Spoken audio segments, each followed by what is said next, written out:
Hello everyone, this is part 14 of What If Naruto Was Like the Sage of Six Paths, and I hope you guys enjoy this video and to like, to subscribe, to share, and check out the playlist, to see more comment down below. Now let's start the intro. They call me a god. They call me a god. They call me a god. Join my membership, the perks are great. It's in the description. It was a few days after the incident involving the Kiri shinobi and the rebel forces, and Naruto was currently sitting in a small tent near the center of a large camp.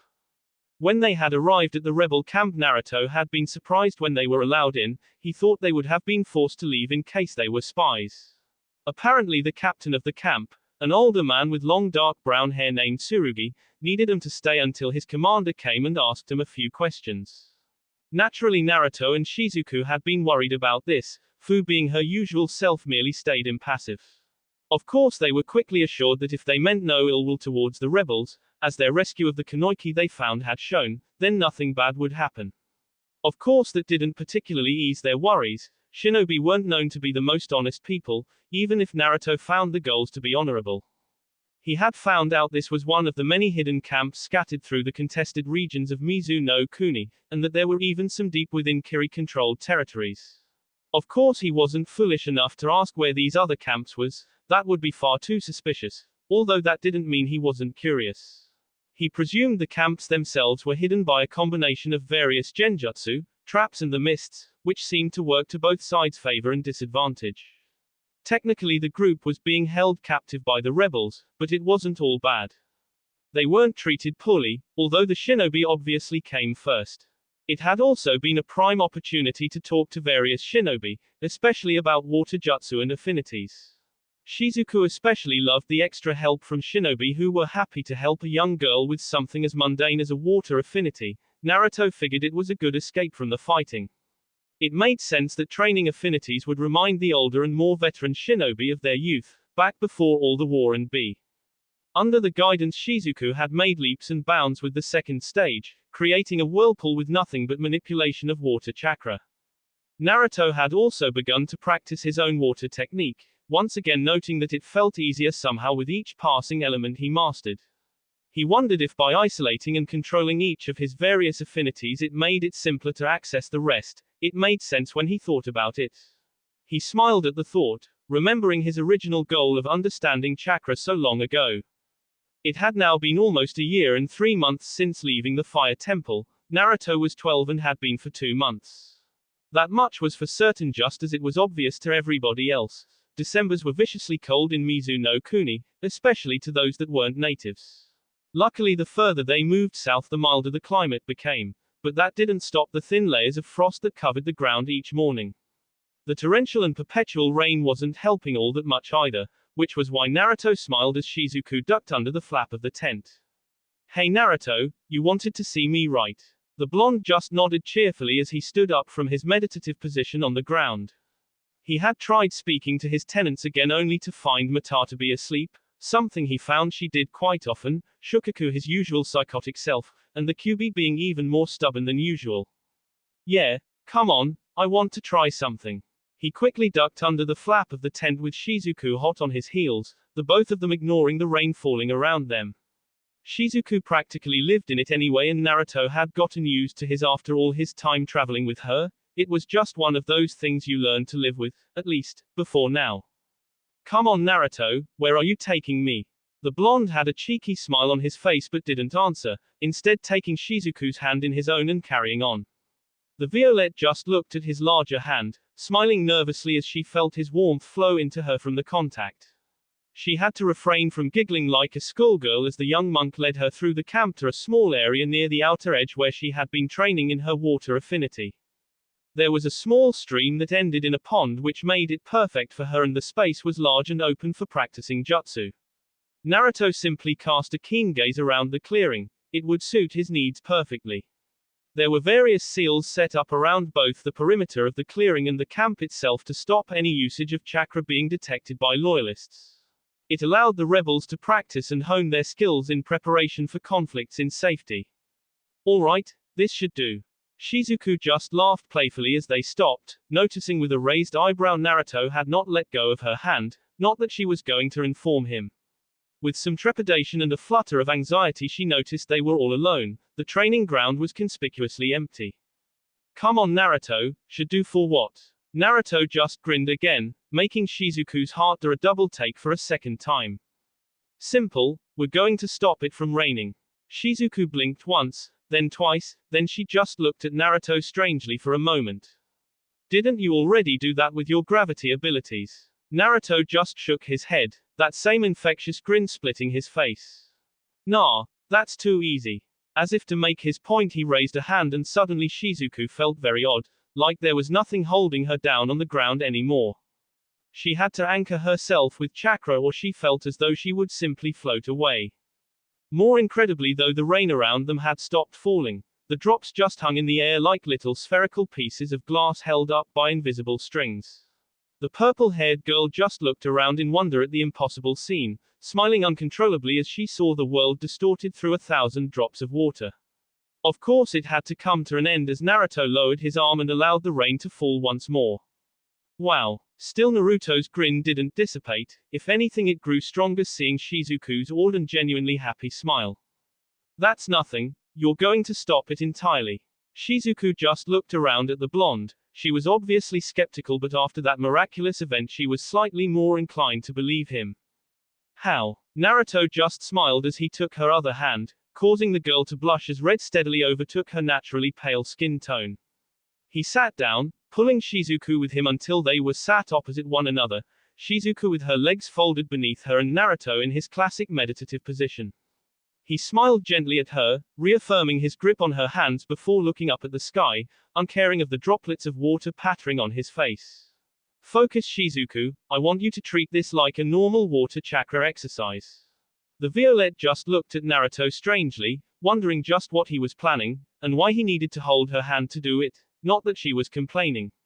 Reach out with your chakra, feel it jumping between every drop of rain and push it back. Shizuku frowned but complied all the same, closing her eyes and imagining just what Naruto had described. She used the droplets of water on her face as a medium, breathing deeply as she pushed her chakra outwards, shifting its nature to water once it left her body. She kept pushing, feeling as her chakra leapt from individual droplets around her in a small sphere of influence about 5 feet wide. Around there she began to struggle, beads of sweat joining the rain on her forehead as her hands trembled slightly from the exertion. She opened her eyes, amazed as she saw the rain around her lightening up while outside her little bubble it was still just as heavy. I can't do any more. His voice was slightly strained from the stress she was putting into the strange exercise. However, she immediately felt Naruto tighten his grip on her hands, the warmth of his skin relaxing her slightly. It's all right, don't give up. Shizuku nodded determinedly, pouring all the chakra she could into holding off the rain around her. She nearly jolted off the floor when a massive influx of chakra suddenly raced through her body. She was suddenly full of energy again, like a fire had been lit deep within her. When she opened her eyes again she only saw Naruto's smiling face. She realized with a start she was using his chakra, the thought bringing a smile to her face as well a rosy blush to her cheeks when she realized a bit of Naruto was inside of her. It was an incredible feeling. Compared to her own reserves, the chakra running through her body felt practically unlimited, like she could use as much as she needed and never feel tired. It was like seeing the ocean for the first time, struggling to comprehend just how vast it was as it stretched out into the horizon. She pushed out again, exerting her control over the new source of chakra and practically bathing the area around them in pure water-natured chakra. The next time she opened her eyes it had stopped raining completely, she couldn't even see the edge of whatever clearing they had made in the downpour. We did it. Her voice was quiet, as if she still didn't quite believe what she was saying. Her eyes were roaming the area in shock and awe. Suddenly she shot to her feet, throwing her hands up and crying out in joy. We did it. Naruto got to his feet more sedately, smiling as Shizuku just laughed up at the sky, sometimes pointing as if in defiance. It was the first time in her life she had been underneath the clouds and it had not rained on her. Suddenly her head shot around at Naruto, her eyes fixed on him as her features were locked in an ecstatic grin. Oof. He was suddenly knocked to the ground as Shizuku practically tackled him, something she was beginning to have a knack for, much to his chagrin. She wrapped her arms around him tightly, laughing and grinning, obviously trying to crush Naruto to death from the grip she had in him. After a moment or two she settled for just setting her face against his chest and quietly mumbling "thank you" over and over. When she finally sat back, now straddling Naruto in a rather awkward manner, she still had that same grin in her face, which slowly faded as she noticed the way Naruto was looking at her. Naruto. He was staring up at her, eyes opened and smile gone. It was replaced by a look she had never seen in him before and couldn't place. What she didn't know was that Naruto was simply transfixed by the sight before him. Shizuku for once wasn't wearing her Miko outfit. She had to wash them at some point after all. Instead she had a tight navy shirt and simply black leggings that did nothing to hide her developing body, especially as they were both soaked through from the rain before and the clothes were clinging to her frame. Naruto. He never stopped looking at her as he leaned up, propping himself up on his elbows as Shizuku suddenly found their faces only a few inches apart. For a moment she was captivated by his eyes, the same eyes that had always held her attention. She felt as though she could be hypnotized by the swirling concentric circles. She almost flinched as Naruto raised a hand to wipe off a single drop of rain that was clinging to her cheek, snapping her out of her trance. Naruto. Her voice was quiet, barely a whisper as the blonde moved closer and she found herself mirroring the action. Soon their noses were touching, their breath coming in faster as they found both their heart rates quickening. Then, just like that, their lips met. However, unlike last time, this K was anything but chaste. Naruto found his hand naturally moving to the back of Shizuku's head, trying to deepen the intimate contact while Shizuku placed her hands on Naruto's cheeks. When they finally parted, their breathing was even more ragged and small smiles played across their faces. Then, like any good thing, they went back for more. They had to wait a whole other day before the commander finally turned up, a tall man with spiked-up blue hair in the shape of a shark's fin. He wore a battle kimono, the standard attire of a Kiri hunter nin, as well as an eye patch over his right eye. He met Naruto outside of the command tent for the small camp, the only place Naruto and his friends had not been allowed access to besides the armory. Although he did get a glimpse inside when the man came out, managing to spot a table filled with maps and little icons representing troops and bases. He couldn't help but imagine that standing over a table with nothing but a two-dimensional map and some plastic figurines, it would be easy to forget that they represent real people. It was like some large game of shogi, but instead of small pieces of labeled wood it was living, breathing humans who could really s. He shook himself of the thoughts, leaving the strategizing to the rebels as he looked up at the much taller shinobi. So you're the kid the reports were talking about. Naruto was slightly unnerved by the man's piercing gaze. Even with only one eye it seemed as though he could see right through the blonde. I heard you had some interesting abilities. Naruto said nothing, just returning the man's cool gaze with his own calm mask. What's your name? Naruto smiled slightly wider but answered all the same. Naruto Uzumaki. The man's eyebrow rose slightly but he didn't comment. He unknowingly shared thoughts that Naruto himself had a few times. Ow. At that Naruto raised an eyebrow. Before in the camp there had basically been a policy of not telling him or his friends any of the shinobi's names. He had only learned the captain's name from overhearing it when a shinobi had given a report. Al noticed the look and just grimaced slightly, crossing his arms over his chest. Trust me kid, telling you my name means nothing. I'm known to the loyalists by description anyway, so there's little you can do with it. Naruto just nodded quickly. It wasn't like he was going to report this place to the loyalists. I'm gonna get straight to the point Gaki, what are your intentions? Naruto just raised a hand disarmingly. He had left his shakuju in the tent the three had been sleeping in. I'm just a traveling monk. I had heard of the situation Mizuno Kuni was in and wanted to see if there was anything I could do to help. Al just grunted at that. It wasn't a total lie, just as it wasn't completely the truth. It wasn't like Naruto was going to admit he was running away from Kumogakure shinobi for stealing one of their most prized artifacts. Trust me kid, you should just leave while you can. A few people have tried the same thing you have and have either gone home with a couple scratches or not at all. That was something else Naruto already knew, but he just inclined his head politely all the same. I think me and my companions will stay for a while longer. There are still things we wish to do in the area. Al narrowed his eye slightly while frowning at what he thought was another stubborn kid who didn't know any better. I don't think you understand, kid. From the reports, one of the shinobi you encountered got away. He will most likely have reported to Yagura or one of his superiors by now. That puts you and your friends in danger. Naruto simply smiled softly, surprising Al with how calm he seemed to be despite the obvious danger to his life. I wouldn't worry about me or my friends, Ao-san. We're perfectly capable of defending ourselves. Again Al merely frowned. He already knew that to some degree thanks to the very detailed reports he had to go through. Even in a civil war, nobody of a high-ranking position was safe from paperwork. Yes, the sand ability you were seen using. Naruto simply smiled and waved his hand, a small pillar of earth rising up and deconstructing into the element he was now so adept at wielding. Ao stared at the small construct before Naruto allowed it to drop, peering at it as if he could see through it. An interesting ability, combined with your large chakra reserves, and you could be quite powerful as a shinobi. Naruto just smiled again, having no intention of ever becoming a shinobi. I didn't take you for a censor. Ao just grunted as a response, something Naruto was relatively used to from his talks with his tenant and knew to mean, mind your own business. Anyway kid, word of advice, when we finally let you leave the base, start heading either out of the country, or at the very least east. The fighting's not as bad out there and you should lay low for a while until Yagura's interest in you decreases. He's not somebody you want as an enemy, ask any of the rebels here, he alone has more of us than any other loyalist. Naruto just nodded again in thanks for the advice, before pausing in thought. When you finally let us leave. Al just nodded, his interest in the conversation already waning. He had more important things to do like fight a war.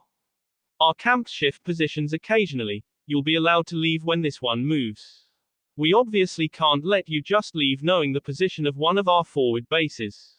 Ao didn't even wait to see if Naruto understood or not. He just gave a curt wave of his hand and ducked under the flaps into the command tent.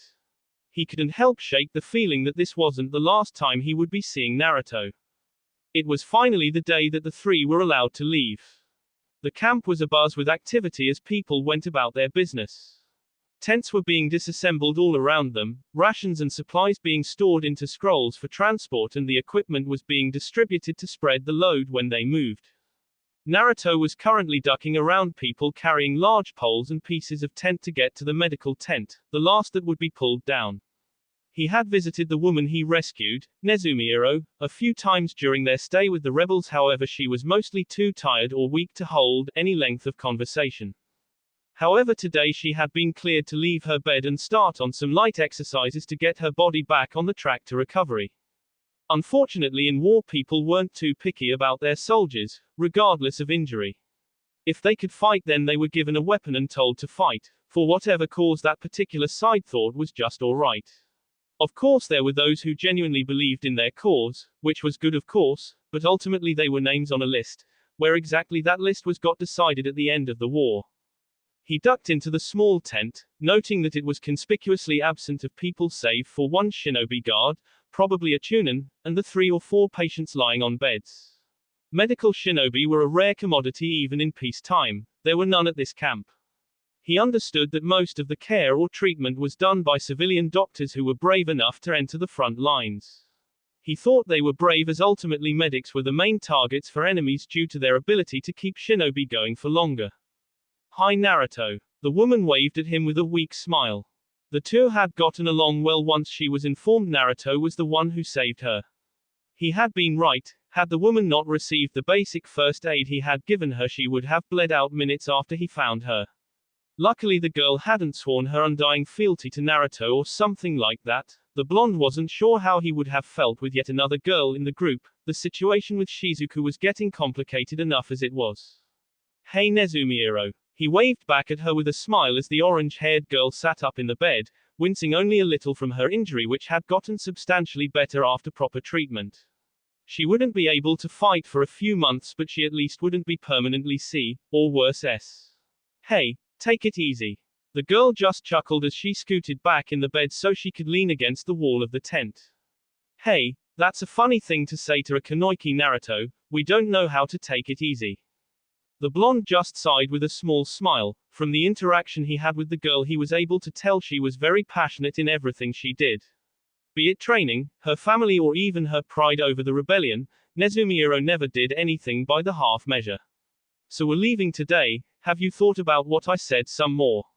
Naruto's reply was a sad smile to which the older girl simply nodded in understanding. During their talks Nezumiiro had accidentally caught a glimpse of Naruto's eyes. Thankfully she was grateful enough to him not to tell anybody else. However, it had managed to spark her into asking why he didn't join the rebellion with them when he too had a bloodline trait. Of course Naruto had been adamant that he could not condone or take part in violence except in self-defense. It was enough to say Nezumiiro had been very active in trying to persuade Naruto to help. She had seen some of what he could do in the clearing and thought he would be a great help in the fight. I understand your reasons, Naruto, but what we're doing is for the good of the entire country. Mizuno Kuni can never heal from the if Yagura stays Mizukage. If you help us I'm sure we can bring him down even faster. Naruto smiled lightly. He suspected if the girl wasn't injured and had the entire right side of her body bandaged she would be gesticulating wildly as she talked. I think you overestimate me slightly, Nezumiiro. The girl just shook her head fiercely, wincing from the action with a small grimace. No way. I bet if you and my Aunt May teamed up you could easily take down the Mizukage. Naruto chuckled. He had heard a lot about Nezumiiro's aunt, the leader of the Bloodline Rebellion Mai Terumi. From what he had heard she was incredibly powerful, able to utilize 2 elemental bloodline limits in combat. He had also gathered that she was remarkably beautiful, but that was more from some of the lewd comment he had heard being made by the male shinobi around the camp. I'm just a monk, Nezumiiro. The girl simply snorted at that, looking straight into Naruto's currently narrowed eyes. Yeah, a monk with a legendary doge, she was off as Naruto threw a hand over her mouth, the rest coming out as muffled and indignant protests. Shush, I don't want people to find out, I've already told you that. The girl simply stared at him with large eyes, unable to talk until Naruto removed his hand.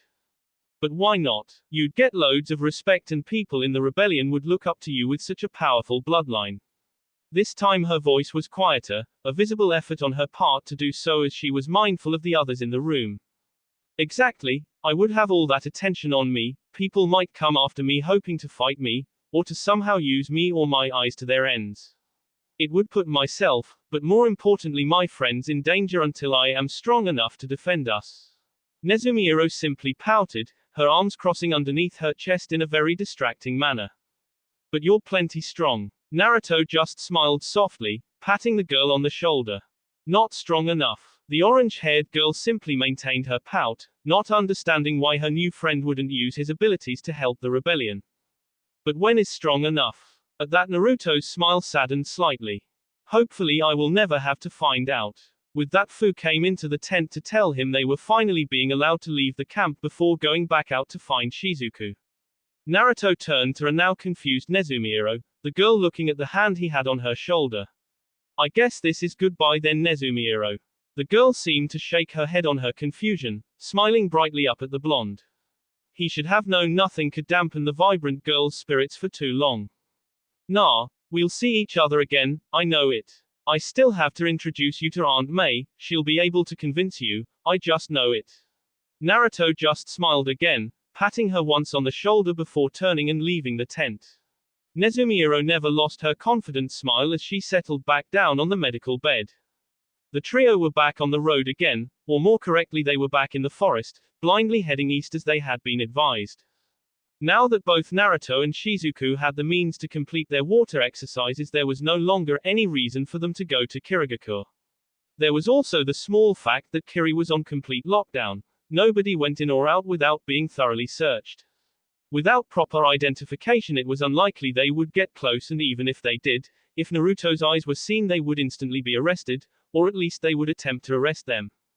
Naruto wasn't exactly sure what to do next. Technically there was nothing really for them to do in Mizuno Kuni, except Naruto still felt as though he had a purpose here.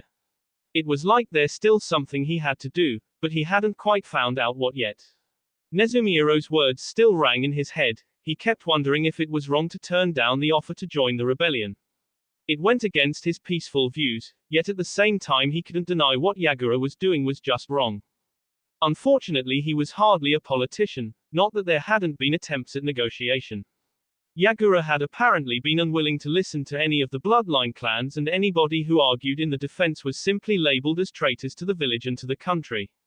It had gotten to the point where the water daimyo had to flee the country for his own safety, leaving it squarely in the control of the shinobi village. It had basically been martial law until the rebellion began. They passed through a few more towns and villages on their journey east, each bore the scars of war. Whether it was people on the streets, the increased rebel or loyalist presence, the general air of fear or the hopelessness hanging over the people, the war seemed to be taking its toll on everybody. It actually made Naruto fear what he might find if he went further south. Eventually though they reached the eastern coast of Mizu no Kuni's main island, and Naruto still hadn't come up with the next move. However, looking out over the sea, a bright golden beach beneath them at the bottom of the cliffs they were standing on, he could almost forget the war-torn country behind him, almost. He sighed wearily. They'd had a long journey and each of them was tired. Some relaxation would probably do them some good. The veritable beach of sand made it very easy for Naruto to set up a quick hut, getting them out of the sudden sun that had emerged from the clouds. Shizuku beamed at the sight. She had never thought she would ever get to enjoy a beach in the sunlight and only wished she had a bathing suit. Wow, this place is beautiful. Naruto couldn't help but agree with Shizuku's declaration. He just wished the rest of the country could be as calm and tranquil as this single stretch of sea and sand. It certainly lives up to the portrayal in books. Naruto was rather surprised to hear some actual emotion in Fuu's voice. She sounded genuinely pleased at the sight, which in turn raised his own spirits. I guess we earned a day off. Through their travels east, Naruto had worked on his banbutsu Suzu almost religiously, handing off any food he made to people as he passed. He figured it wasn't like money. He was simply feeding people like he would anyway had he the supplies to spare. Luckily he managed to fix the issue with the taste, otherwise he might have been doing more harm than good. Anyway, the things he made had to go somewhere. He found that when he made food he couldn't simply convert it back into the black dust. It seemed fixed as whatever he had created. Suddenly the quiet, serene atmosphere was disturbed by a strangely loud bird call. Naruto looked up into the relatively clear sky but didn't see anything. However, not even moments later the same call cried out, even closer that time. Deciding to ignore the annoying bird, Naruto turned his attention to the sea. Besides bounding between Kaminari no Kuni and Mizu no Kuni, he never had the opportunity to actually enjoy the ocean before. Naruto! Shizuku's scream of surprise jolted him into action, turning his head this way and that to see where she was. However, to his horror, the girl was high up in the air, tightly bound in the talons of an enormous eagle that was flying out to sea. She was out of range of his Banshu Tenon before he could even blink. Quickly getting a grip after the strange sight, he took off after the girl, only for the large bird to fly even faster, quickly fading into the distance. He heard his name briefly on the wind before he lost sight of the girl and the bird altogether. Shizuku. Getting over his shock, Naruto immediately raced forward, running out onto the surprisingly calm ocean waters. However, the bird was very fast. He had already lost sight of it by the time Fu caught up to him. Damn it! He quickly molded his chakra, about to summon something that would let him catch up to her, when he felt a hand quickly grab onto his arm, stopping him from it down. Naruto! The blonde rounded on Fu angrily, surprising his fellow Jinchuriki by the determination in his eyes. What, Fu? We don't have time right now. The girl held his gaze for a moment, her grip on his arm tightening slightly when he went to pull away and complete the technique. Calm down, Naruto, you have to think. Fu knew this would be difficult for the monk. He was very emotion-driven, and when he got carried away he tended to act without thinking first, especially when it came to his friends in trouble. Of course, there was also the fact that with every second they wasted, Shizuku was being carried further and further away to who knows where. But Naruto was about to argue, but something in Fu's hardened orange eyes made him falter. Relenting for the moment, he stood up straight and took a deep breath, calming his worry and anger. He nearly s himself for being so stupid when he realized what he could do instead of going after Shizuku. Damn, I could just summon her back. Fu smiled, a relieved sigh leaving her as she stepped back on the water. She was glad Naruto wasn't too taken by his emotions. Kuchios. Naruto was feeling a little sheepish. He had gotten so carried away over such a simple problem, at least until the smoke from his technique cleared to reveal nothing. What the hell? At this, Naruto began to panic again. There was no way the bird could have possibly gotten outside of his range yet, hell he didn't even know he had a range for summoning. He hated to think it, but even if Shizuku had been K, he should have still been able to summon her body.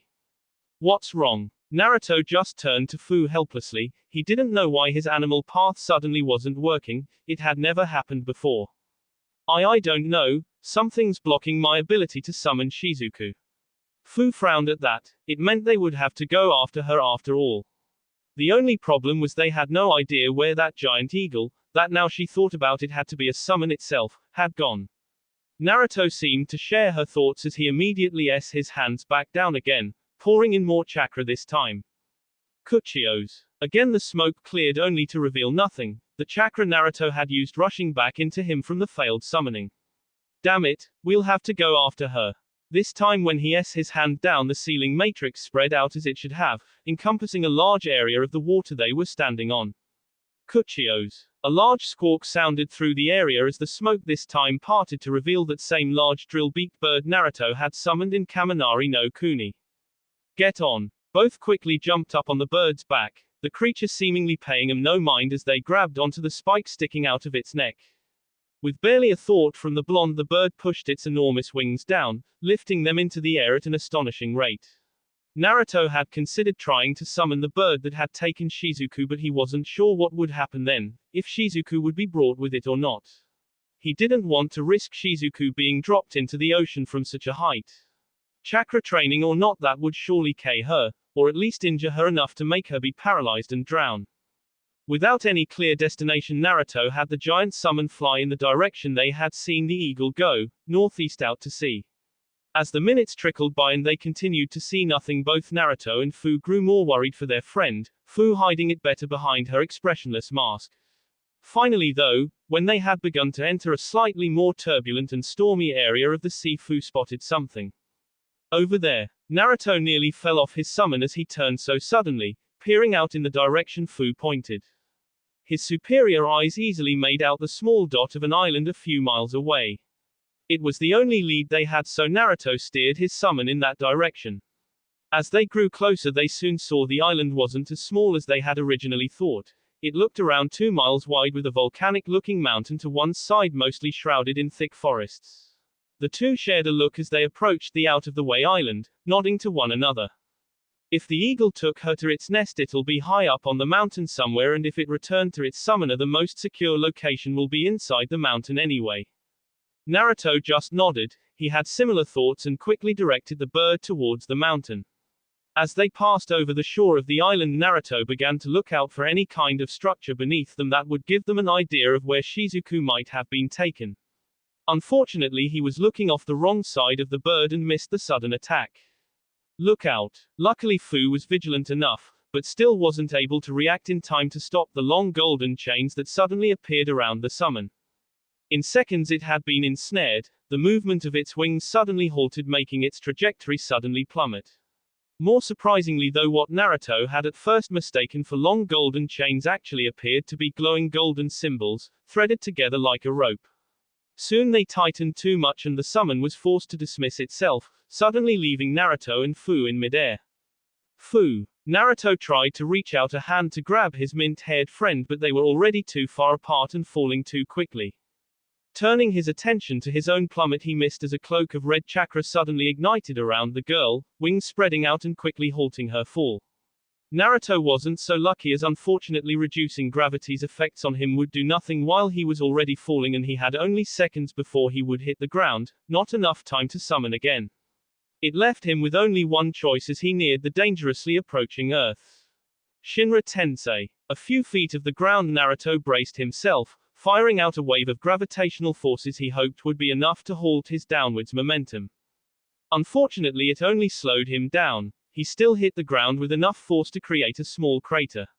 If his body had not subconsciously reinforced itself with chakra, he would have surely broken more than a few bones. As it was, he found himself lying in the ground, groaning in pain as he felt his consciousness drift away. The last thing he saw was a flash of red hair before his eyes closed. Fu drifted to a gentle stop on the ground in the nearest clearing she could spot. She had lost sight of Naruto when he fell. She thought he was somewhere to the east of her. Quickly she allowed her biju cloak to drop, shuddering as she felt the vile chakra retreat back into the seal over her left bee, right above her heart. She still despised using that chakra. She wanted to be strong by herself, not by borrowed power. She only used it as a last resort or when there was no other option, like when she needed to fly. And that had definitely been a time she needed to fly. She was beating herself up a little as the potent chakra fully receded. If only she had acted quicker. If she had noticed faster, she might have been able to fly after Shizuku before it was too late, but she had hesitated out of shock. If she had only noticed the strange golden chain sooner, she might have been able to warn Naruto in time for him to deal with it. She cursed her own inability to protect her friends, and now she was out here in the forest, all alone, not knowing if they were safe or not. Pulling herself out of her own pity, she quickly ran off in the direction she thought Naruto had landed, knowing he would have come up with something to at least cushion his fall. He was just resourceful like that. She probably wouldn't admit it, but Fu really looked up to Naruto. Apart from the fact he saved her, he was also strong. He was the first person to ever defeat her, even if it was only sparring, and he did so without any borrowed power. While she conceded his Rinnegan gave him certain advantages, she admitted that was the same for any bloodline. It was the fact Naruto never used his own dojutsu arrogantly or to the extremes, only when it was necessary and even then in moderation. In a way, Fu was a little envious that he could use his dojutsu, making him less reliant on the biju inside of him. She was shaken from her thoughts as she entered a small clearing with a roughly human-sized crater. Unfortunately for her, it was empty. Frowning, the girl looked around, knowing that if Naruto had stayed conscious through an impact like that, which was doubtful given the speed he must have hit to make a crater like that, then he couldn't have gone too far. She crouched down, touching the floor gently as she pulsed out some chakra through the earth. Soon enough, a few insects gathered around her, feeding her information in the unique non-verbal way that she could only understand thanks to her tenant. It was another unwanted, but undeniably useful, gift, her status as the Jinchuriki of the Nanabi gave her.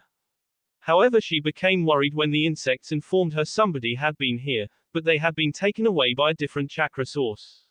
She quickly picked up the trail, dashing off as fast as she could, only hoping that she wasn't too late once again. However, before she got too far, her danger senses kicked in, allowing her to throw herself to one side in time to avoid the attack of some large animal. When she jumped to her feet from her roll and turned, she was surprised to find a giant centipede staring straight at her, its mandibles clicking ominously. Fu remained quiet as the human and creature stared the other down, wondering all the while why she couldn't communicate with this particular insect. With a start, she realized it was a summon, too late to capitalize on that fact before the giant bug launched forward, obviously intent on bisecting her with its sharpened mandibles, dripping with an indeterminable fluid. However, even as she dived out of the way of the linear attack, the mint-haired girl was running through hand seals, finishing as she got back to her feet. Takagaku Ryu, Mizukiri no Yaiba. Before she was even finished speaking, a long blade of water materialized in her hand, drawing from the moisture in the air and from the water in Fu's body. She crouched into a careful stance, eyeing the centipede for any more signs of an attack. The creature didn't disappoint as it lunged forward again, obviously not the most intelligent summon with such predictable and repeated attacks. This time though, Fu was ready. As the clicking mandibles came closer, she sent chakra to her legs, allowing her to jump up and over the insect. The massive arthropod tried to follow her with its head and adjust its attack, but it was already too late. Fu S down, cleanly S through the insect's head and continuing with the C as she fell, neatly bisecting the entire creature down the length. When she landed in a crouch, she cancelled her technique inside, standing as the summoned animal slowly split apart, falling to the floor before vanishing in a brief cloud of smoke back to its own realm. Fu was about to take off again when a decidedly angry hissing noise caught her attention. When she looked around, she was greeted to the sight of an enormous snake, its scales a mottled and pale green. It hung from one of the larger trees in the area as its dull yellow eyes stared at her intently. Fu could only sigh as the water sea sword once more grew from her hand and she settled back into her stance. How inconvenient. When Naruto woke up, he put a hand on his forehead, groaning slightly from the intense headache he had. From the light streaming through the windows of wherever he was, he estimated it had only been around an hour since he had fallen unconscious. Speaking of which, he looked around, noticing he was in some kind of bedroom. The walls were stone but were painted a warm red. It was fairly Spartan in all, only the bed he was lying on and a desk in the corner providing furniture. He swung his legs off the bed at the same moment somebody walked through the door. "Oh, you're up already." Naruto just blinked at the girl who had walked in. He was rather surprised to see she had a look of genuine concern on her face as she hurried over. She had long red hair, tied up in 2 bangs at the front by a simple white headband. She wore a rather ornate blue and yellow kimono styles dress that ended in a short skirt. Most strange though was the long translucent ribbon that streamed behind her like 2 tails, that and the fact she was barefoot. "Ah, where am I?" The girl just fumbled her hands over one another, looking oddly nervous for some reason before finally hanging her head, ashamed. "I'm really sorry, when I saw the bird flying overhead I thought you were an enemy and Matsumoto-sensei told me that if I saw anybody like that I was supposed to capture them." She looked up, her arms waving in front of her desperately. "But I didn't mean for you to fall like that. My technique is only supposed to be used to bind things." Again she looked down, obviously upset with herself for nearly hurting somebody. "Ah, it's okay, nobody got hurt after all." Suddenly though his eyes widened as he looked around. "Wait, where's Fu?" The girl just looked at him, obviously confused. "Sorry, I only found you. If your friend also fell then they're somewhere out in the forest." Naruto immediately got to his feet, already making for the door when he felt a hand grip his arm. "Wait, you can't go out there. The summoned animals will attack anybody they don't recognize." Naruto paused, looking around at the girl who was looking fearful for his safety, odd considering she was the person who made him fall in the first place. "All the more reason to go find my friend. If she's hurt out there then she could be in trouble." He was about to break away from the girl and leave when he stopped, once again nearly himself for his idiocy. The redhead simply watched in confusion as Naruto took a breath before his palm into the wooden floor of her room. Kuchios. The girl watched the seal matrix spread out, which she instantly recognized as a summoning contract seal, before the room was bathed in white smoke. "Ah, Naruto, I was wondering when you might summon me." Naruto had the decency to look slightly sheepish as Fu gave him a blank look. "Give me a break, I've been unconscious for how long?" Fu blinked once before allowing the water blade that had been in her hand to disperse, annoying the red-haired girl seeing as it got water all over her floor. 32 minutes. At that Naruto blinked, she had counted. "Whoa, how did you summon a human?" Both Naruto and Fu turned to look at the girl who seemed to have gotten over her annoyance at her floor being soaked in favor of staring at Naruto in awe. The blonde just chuckled and rubbed the back of his head as Fu looked around their surroundings to see where she had ended up. "It's just an ability of mine."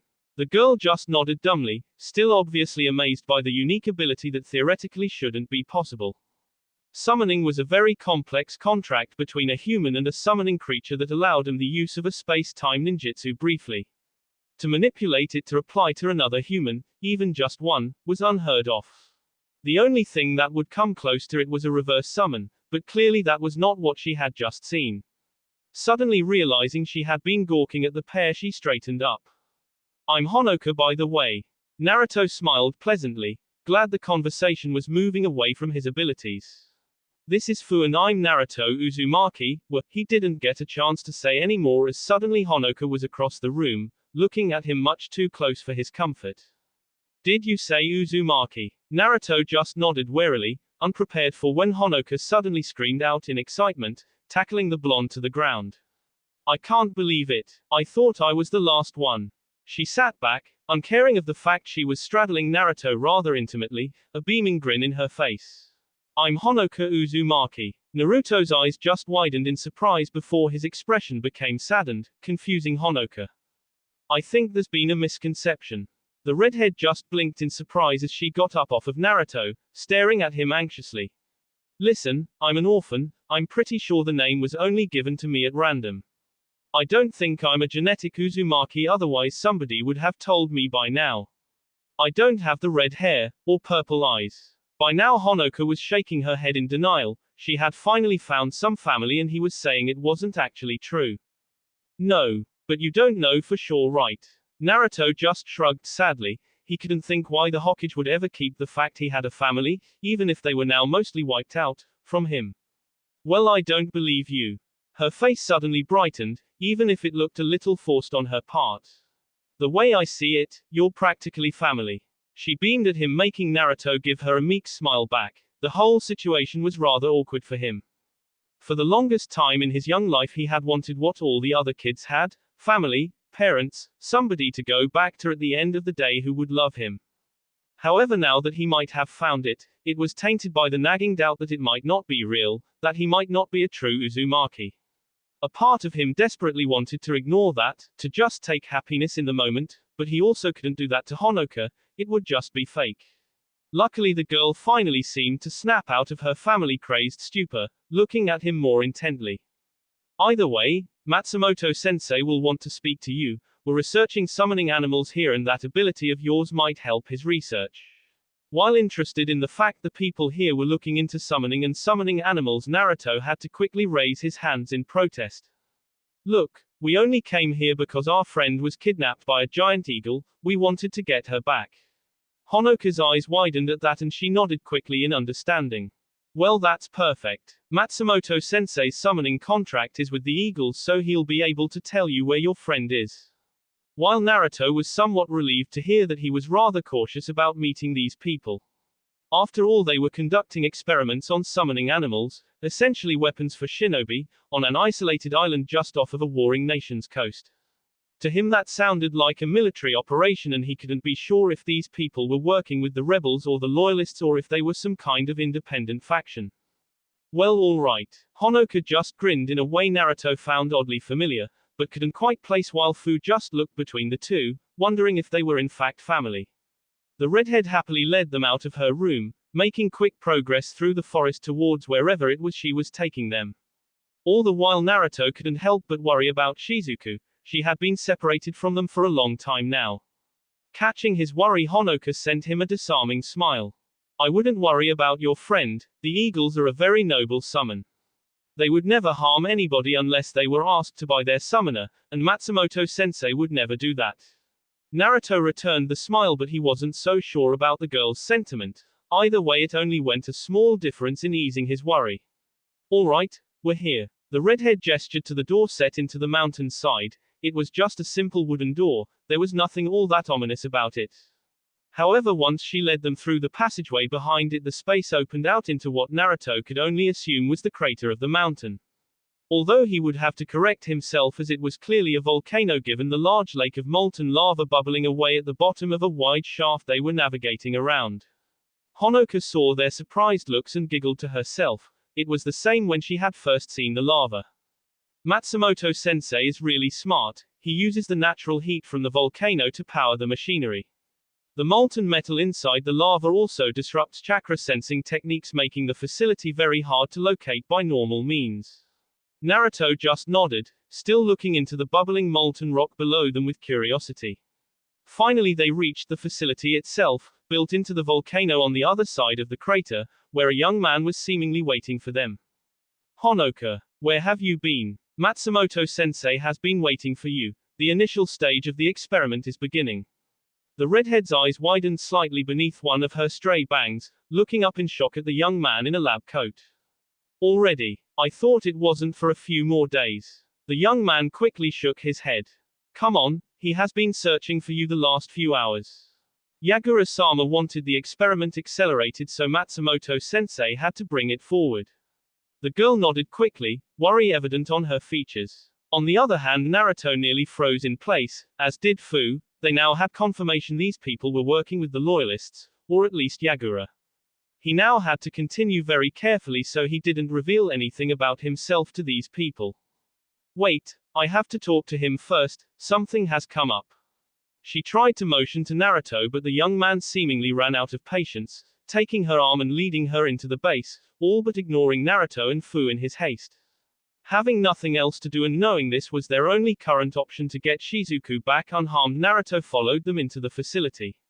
He was surprised by the inside. It was like nothing he had ever seen before.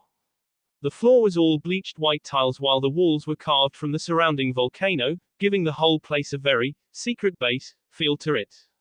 Scientists were scurrying about from various workstations and consoles, some moving around on the catwalks suspended from the ceiling that all surrounded the center of the room.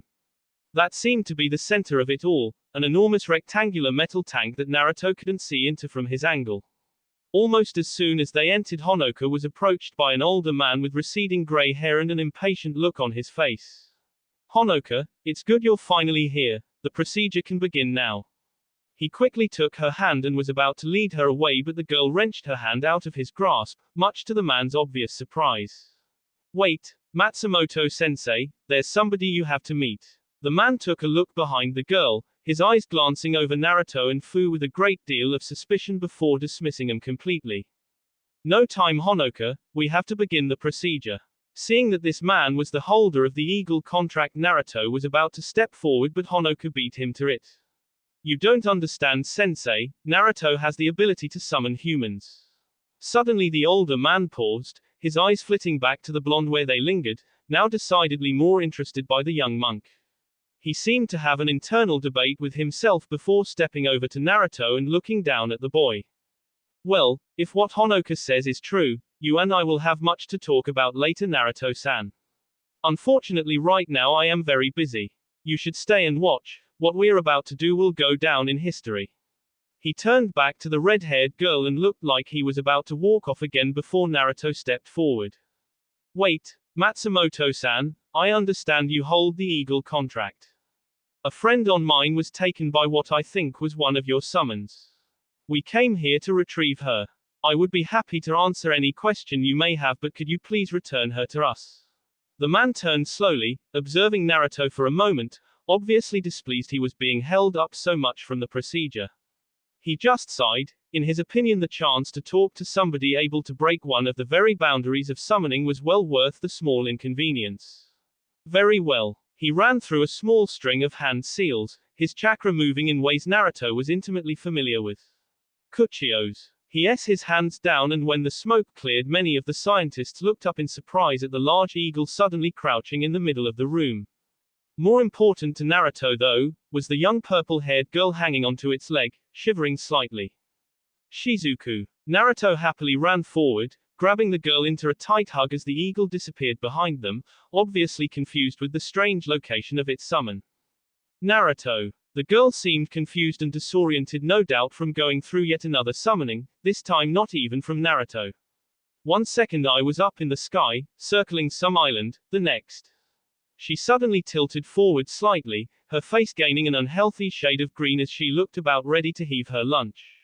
By now Matsumoto had grown tired of the reunion, now much more focused with getting on with the experiment. Very well, now that is taken care of, Honoka. This time the girl just nodded complacently, following after the older man to a ring of seals on the ground, where she crouched down and began to channel her chakra. You should watch this, young Naruto. What we are about to do is create the ultimate summoning animal. Begin the revival process. Naruto was surprised by the man's words, wondering just what he meant by that as he watched on in interest. The scientists that were at the various workstations all started to carefully watch various monitors as the liquid in the tank began to glow with a faint green light. Matsumoto merely smiled as the various machines in the room hummed with power, electricity beginning to spark around the tank.